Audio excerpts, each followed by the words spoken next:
Hello everyone, welcome back to the channel. First of all, thank you so much to all of you who always support and consistently watch this channel. Your support truly means a lot and helps this channel continue to grow. And for those of you who just discovered this channel, don't forget to hit the subscribe button so you won't miss any of our latest videos about AI tools, technology, and helpful tutorials. In today's video, we're going to review and try out a powerful AI platform called Video Express AI. This platform allows you to create videos quickly using AI, even starting from a simple text prompt. It's perfect for content creators, especially if you want to make YouTube Shorts, TikTok, or Instagram Reels more efficiently. Now, let's jump into the video creation process. First, we need to decide the video ratio.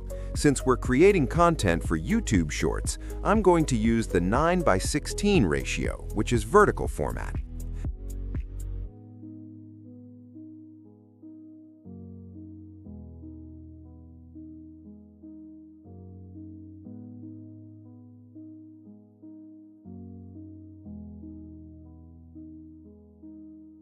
By default, the video is 5 seconds, but when this option is enabled, it becomes 8 seconds.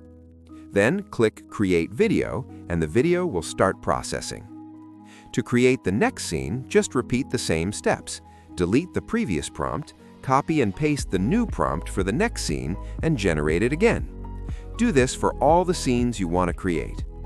Once all scenes are generated, click Close.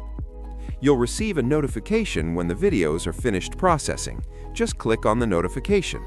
If some videos are still processing, simply wait until everything is complete. After all videos are ready, it's time to edit.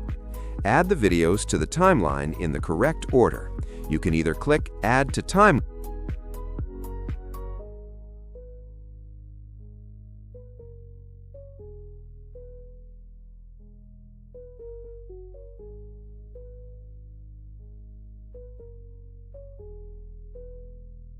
process finishes. When it's done, go to My Videos and check the final result. Finally, download the video and upload it to your social media platforms.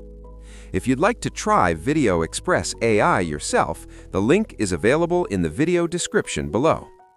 And before you go, don't forget to like, comment, and share this video. And of course, hit the subscribe button so you don't miss upcoming tutorials and AI content. See you in the next video.